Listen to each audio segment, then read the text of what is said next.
Chief of army staff general Upendra Dwivedi आज करेंगे जम्मू का दौरा। आला अफसरों के साथ करेंगे जायजा मीटिंग। खित्ते में बढ़ते दहशतगर्द हमलों के तनाजुर में ये दौरा काफी अहम। जम्मू खित्ते में दहशतगर्दी के बढ़ते वाकयात के पेश नजर अहम इकदाम। मजीद 3000 फौजी जवानों को किया गया है तैनात। स्पेशल फोर्सेज के तकरीबन 5 कमांडोज भी तैनात। इजाफी CAPF की भी तैनाती। पाकिस्तान जम्मू कश्मीर में अमन में रखना डालने की कर रहा है नापाक कोशिश। न्यूज 18 से खुसूसी बातचीत में अशोक कौल ने कहा, जम्मू में असेंबली चुनाव सुप्रीम कोर्ट के जरिए मुकर्रर करदा डेडलाइन पर होंगे।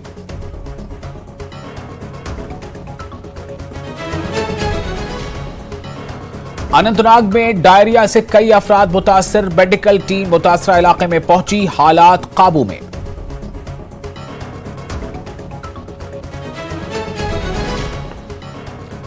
खरियो पापोर में फजाई आलूदगी तशवीश का बायस। बढ़ती आलूदगी के लिए मकामी लोगों ने सीमेंट फैक्ट्रियों पर आलूदगी को कंट्रोल करने वाले आलात इस्तेमाल नहीं करने का लगाया इल्जाम। लेफ्टिनेंट गवर्नर इंतजामिया मुदाखलत की अपील।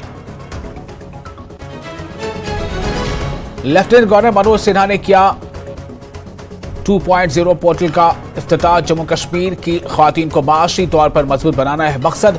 JKEDI ने किए इंक्यूबेशन सेंटर के साथ 5 MOU पर दस्तखत।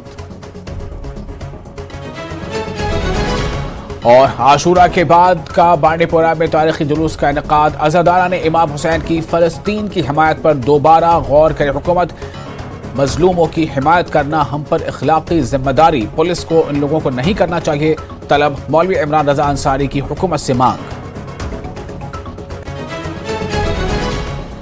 मुझे फख्र है कि हम वादी से मुख्तलिफ बड़े दहशतगर्दों को किया जा रहा है खत्म।